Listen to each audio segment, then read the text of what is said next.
नमस्कार विद्यार्थी मित्रांनो, आज आपण इयत्ता 6वी मराठी यामधील पाठ क्रमांक 13 मोठी आई या पाठाचा स्वाध्याय बघणार आहोत। बघूया पहिला प्रश्न। प्रश्न क्रमांक 1, एका वाक्यात उत्तरे लिहा। त्यातील अ दिला आहे, घर बांधण्यासाठी कोणकोणत्या वस्तू लागतात? याचं उत्तर आहे या प्रकारे: दगड, माती, विटा, चुना व लाकूड इत्यादी वस्तू घर बांधण्यासाठी लागतात। दुसरं दिलं आहे, जमिनीच्या पोटात कोणकोणती खनिजे सापडतात?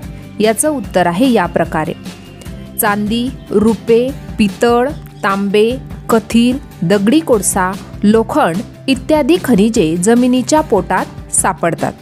पुढचा प्रश्न बघणार आहोत।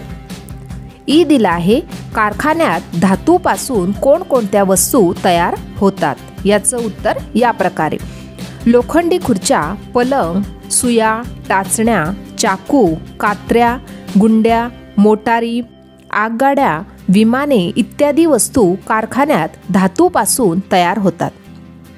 पुढचा प्रश्न बघणार आहोत। चुना कशापासून तयार करतात? चुनखडीच्या खडकापासून चुना तयार करतात। पुढचा प्रश्न बघणार आहोत। त्यातील उ दिला आहे, लेखिकेच्या मते मातृभूमीबद्दल प्रेमभाव का बाळगावा? याचं उत्तर आहे या प्रकारे: माणसांना प्रत्येक गोष्ट या भूमीनेच दिली आहे, म्हणून लेखिकेच्या मते मातृभूमीबद्दल प्रेमभाव बाळगायला हवा। पुढचा प्रश्न बघणार आहोत। प्रश्न क्रमांक 2, तुम्ही खात असलेल्या अन्नपदार्थातील कोणकोणत्या वस्तू जमिनीकडून आपणास मिळतात याची यादी बनवा। याचं उत्तर आहे या प्रकारे: धान्य, ज्वारी, बाजरी, नाचणी, गहू, तांदूळ इत्यादी। त्याचप्रमाणे कडधान्य, मूग, मटकी, चवळी, वाटाणा, हरभरा, वाल, तूर, उडीद इत्यादी। पुढचा आहे पालेभाज्या, मेथी, शेपू, तांदळी, चाकवत, पालक, माठ इत्यादी। फळभाज्या, वांगी, कोबी, फ्लावर, दुधी भोपळा, दोडका, कारले, टोमॅटो, गवार, शेवगा, भेंडी, घेवडा इत्यादी। त्याचप्रमाणे कंदमुळे, कांदा, गाजर, बीट, मुळा, रताळे, भुईमुगाच्या शेंगा इत्यादी। त्याचप्रमाणे फळे आहेत, केळी, चिकू, पेरू, आंबा, फणस, अननस, द्राक्षे, सफरचंद, जांभळे, कवठ, बोरे, पपई, काजू, बदाम, अक्रोड इत्यादी। ही सर्व अन्नपदार्थ आपल्याला जमिनीकडून मिळतात। पुढचा प्रश्न बघणार आहोत। प्रश्न क्रमांक 3, आपण मातृभूमीबद्दल प्रेमभाव का बाळगायला हवा ते तुमच्या शब्दात लिहा। माणसाला असलेल्या अन्न, वस्त्र, निवारा या मूलभूत गरजा मातृभूमी भागवते। माणसाचे पालन पोषण मातृभूमीच करते। माणसाला जीवन जगायला लागणारी प्रत्येक वस्तू मातृभूमीच पुरवते। ती आपली मोठी आई आहे, म्हणून मातृभूमीबद्दल प्रेमभाव बाळगायला हवा। आपण मातृभूमीचे ऋणी आहोत। पुढचा प्रश्न बघणार आहोत। प्रश्न क्रमांक 4, मोठी आईसाठी पाठात वापरले गेलेले शब्द शोधून लिहा। याचं उत्तर आहे या प्रकारे: भूमी, जमीन, माती, धरणी माता, मातृभूमी आणि मायभूमी या प्रकारचे शब्द मोठी आईसाठी पाठात वापरले गेले आहेत। पुढचा प्रश्न बघणार आहोत। प्रश्न क्रमांक 5, पाटी, पेन्सिल सारखे जोड शब्द पाठातून शोधून लिहा। याचं उत्तर आहे या प्रकारे: सोने, रुपे, दाग, दागिने, दगड, माती, दूध, दही, गाई, म्हशी, अन्न, वस्त्र यासारखे हे जोड शब्द पाठामध्ये आलेले आहेत। पुढचा प्रश्न बघणार आहोत। प्रश्न क्रमांक 6, खालील शब्दांचे समानार्थी शब्द लिहा। पहिला शब्द आहे मातृभूमी, त्याचा समानार्थी शब्द आहे मायभूमी। दुसरा शब्द आहे माया, त्याचा समानार्थी शब्द आहे प्रेम। तिसरा शब्द आहे वस्त्र, त्याचा समानार्थी शब्द आहे कपडे। पुढचा शब्द आहे आई, त्याचा समानार्थी शब्द आहे माता किंवा जननी। पुढे बघणार आहोत। प्रश्न क्रमांक 7, हे शब्द असेच लिहा आता या ठिकाणी काही शब्द दिलेले आहे, हे शब्द जसेच्या तसे पाहून आपल्याला लिहायचे आहेत। या प्रकारचे शब्द आहेत जिन्नस, भूमी, रॉकेल, निर्माण, प्रचंड, प्रत्येक, खुर्च्या, कात्र्या, गुंड्या, तुळ्या, गोष्ट, उत्पन्न, कृपेने, वस्त्र, मातृभूमी, कड्या, म्हशी, अन्न, पेन्सिल, प्रेमभाव, टाचण्या, साऱ्या, धनधान्य आणि द्राक्षे।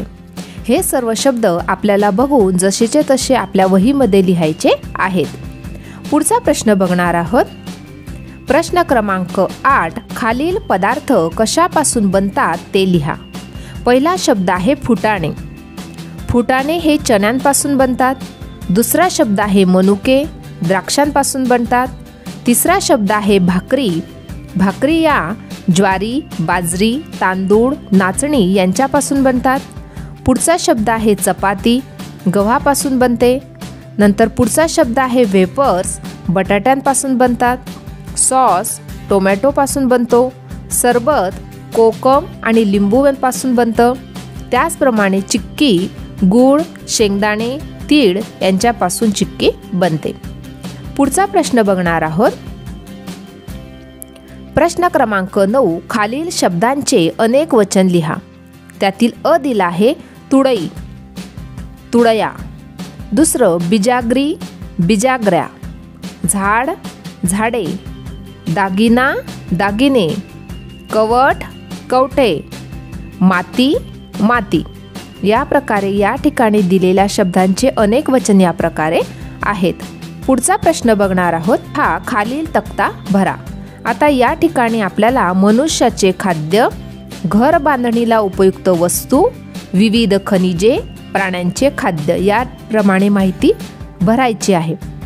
बघा, आता या ठिकाणी मनुष्याचे खाद्य आहे धान्य किंवा कडधान्य।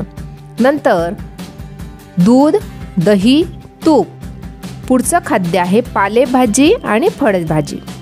नंतर घर बांधणीला उपयुक्त वस्तू कोणत्या, तर या प्रकारे दगड, माती। दुसरा आहे विटा, चुना। तिसरा आहे लाकूड आणि लोखंड।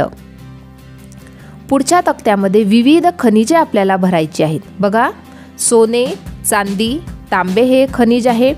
त्याचप्रमाणे कथील, रुपे सुद्धा खनिज आहे। पुढचं आहे लोखंड आणि कोळसा, हे सुद्धा खनिजे आहेत। आता आपल्याला प्राण्यांचे खाद्य लिहायचे आहे। बघा, गवत हे प्राण्याचं खाद्य आहे। कडबा सुद्धा प्राण्यांचं खाद्य आहे आणि फळे सुद्धा प्राण्यांचे खाद्य आहेत। अशा प्रकारे आपण या ठिकाणी मनुष्याचे खाद्य, त्याचप्रमाणे घर बांधणीला उपयुक्त वस्तू, विविध खनिजे आणि प्राण्यांचे खाद्य याप्रमाणे या दिलेल्या तक्त्यात माहिती भरलेली आहे। पुढचा प्रश्न बघणार आहोत। प्रश्न क्रमांक 11, शेतात पीक यावे म्हणून शेतकरी कोणकोणती कामे करतो त्या कामांची यादी करा। बघा, या प्रकारे आपण ती यादी करू शकतो। पहिलं आहे नांगरणी। शेतकरी शेत जमिनीत बिया पेरण्यासाठी लोखंडी नांगराने जमीन नांगरतो। कधी बैलजोडीच्या तर कधी ट्रॅक्टरच्या सहाय्याने नांगरणी केली जाते। दुसरा आहे पेरणी। नांगरणी झाल्यानंतर शेतकरी जे पीक घ्यायचे त्या बियांची पेरणी करतो। पिकाला गरज पडेल तेवढे पाणी दिले जाते। तिसरा आहे खत घालणे। पीक चांगले यावे यासाठी पिकाला खते घातली जातात। प्रश्न क्रमांक 12, खालील तक्ता पूर्ण करा। या ठिकाणी आपल्याला लोखंडी वस्तू, काचेच्या वस्तू, लाकडी वस्तू आणि मातीच्या वस्तू लिहायच्या आहेत। बघा, या प्रकारे आपण त्या वस्तू लिहू शकतो। लोखंडी वस्तू आहेत खुर्च्या, पलंग, झोका। काचेच्या वस्तू आहेत आरसा, बाटली। लाकडी वस्तू आहे सोफा, कपाट, टेबल। मातीच्या वस्तू आहेत रांजण, माठ आणि फुलदाण्या। या प्रकारे या मातीच्या वस्तू आहेत। पुढे बघणार आहोत। प्रश्न क्रमांक 13, जमिनीच्या खाली येणारी पिके व जमिनीच्या वर येणारी पिके यांची माहिती करून घ्या। त्यांची यादी तयार करा। याचं उत्तर आहे या प्रकारे. जमिनीखाली येणारी पिके कोणती? तर बटाटा, कांदा, मुळा, आले, बीट, गाजर आणि रताळे. तर जमिनीच्या वर येणारी पिके ज्वारी, बाजरी, गहू, तांदूळ, ऊस, नाचणी इत्यादी. पुढचा प्रश्न बघणार आहोत. प्रश्न क्रमांक 14. खालील वस्तूंपासून तुमच्या घरी कोणकोणते पदार्थ तयार केले जातात याविषयी आपापसात गप्पा मारा. बघा आता या ठिकाणी साखरेपासून मिठाई, चहा आणि शिरा बनवला जातो. त्याचप्रमाणे बटाट्यापासून भाजी बनवली जाते, वेपर्स बनवले जातात आणि भजीसुद्धा बनवली जातात. नंतर उडीदपासून काय बनवले जाते? तर उसळ, नंतर पापड आणि डाळ. या प्रकारे उडीदपासून आपल्या घरी या विविध वस्तू बनवल्या जातात. आता टमाट्यापासून काय बनवले जाते? तर सॉस बनवला जातो. त्याचप्रमाणे भाजी बनवली जाते आणि टमाट्याचे सूपसुद्धा बनवले जाते. पुढचा प्रश्न बघणार आहोत. प्रश्न क्रमांक 15. मोठ्या आईपासून प्राप्त होणाऱ्या गोष्टी लिहून आकृती पूर्ण करा. बघा आता या ठिकाणी मोठ्या आईपासून आपल्याला काय काय मिळते, काय काय प्राप्त होते त्या आपल्याला गोष्टी लिहायच्या आहेत. बघा या ठिकाणी घर आणि कपडे दिलेले आहे. त्याचप्रमाणे आपल्याला काय काय मिळते? तर इंधन मिळते, त्याचप्रमाणे अन्न मिळते, नंतर माती मिळते, त्याचप्रमाणे लाकूड मिळते, नंतर पाटी पेन्सिलसुद्धा मोठ्या आईपासून मिळतं आणि त्याचप्रमाणे औषधेसुद्धा आपल्याला आपल्या मोठ्या आईपासून म्हणजे आपल्या जमिनीपासून आपल्याला मिळते. पुढचा प्रश्न बघणार आहोत. प्रश्न क्रमांक 16. खालील वाक्यात दिलेली विरामचिन्हे, कंसामध्ये जी विरामचिन्हे आहेत ही विरामचिन्हे घालून वाक्य पुन्हा लिहा. बघा ना या ठिकाणी ही जी दिलेली विरामचिन्हे आहे या विरामचिन्हांचा वापर या दिलेल्या वाक्यांमध्ये आपल्याला करायचा आहे. बघा पहिलं वाक्य आहे, आवडले का तुला पुस्तक? आई म्हणाली. बघा आता या ठिकाणी या प्रकारे आपण त्या वाक्यात विरामचिन्हे वापरू शकतो. या ठिकाणी डबल अवतरण चिन्हात लिहायचं आहे, आवडले का तुला पुस्तक? प्रश्नचिन्ह डबल कोटेशन कंप्लीट. म्हणजे अवतरण चिन्हामध्ये आवडले का तुला पुस्तक आणि प्रश्नचिन्ह आई म्हणाली आणि शेवटी पूर्णविराम. या प्रकारे ही विरामचिन्हे वापरली. दुसरं, तो प्रामाणिक आहे बाबांनी सांगितले. या वाक्यात या प्रकारे विरामचिन्हे वापरली आहेत. बघा या ठिकाणी एकेरी अवतरण चिन्ह, नंतर कॉमा वापरला आहे, स्वल्पविराम, बाबांनी सांगितले, पूर्णविराम. पुढचं वाक्य आहे, गणू म्हणाला, अगं आई उद्या सुट्टी आहे असे दिनूने सांगितले म्हणून मी शाळेत गेलो नाही. आता या वाक्यात या प्रकारे आपण अवतरण चिन्हे वापरू शकतो. याचं उत्तर आहे या प्रकारे, गणू म्हणाला, स्वल्पविराम, डबल अवतरण चिन्हामध्ये अगं आई, स्वल्पविराम, उद्या सुट्टी आहे, स्वल्पविराम, असे दिनूने सांगितले, स्वल्पविराम, म्हणून मी शाळेत गेलो नाही, पूर्णविराम आणि डबल अवतरण चिन्ह पूर्ण. पुढचं वाक्य आहे, आहाहा किती छान चित्र आहे. याचं उत्तर आहे या प्रकारे, आहाहा. या ठिकाणी उद्गारवाचक चिन्ह, किती छान चित्र आहे, उद्गारवाचक चिन्ह. पुढचं, तुला लाडू आवडतो का?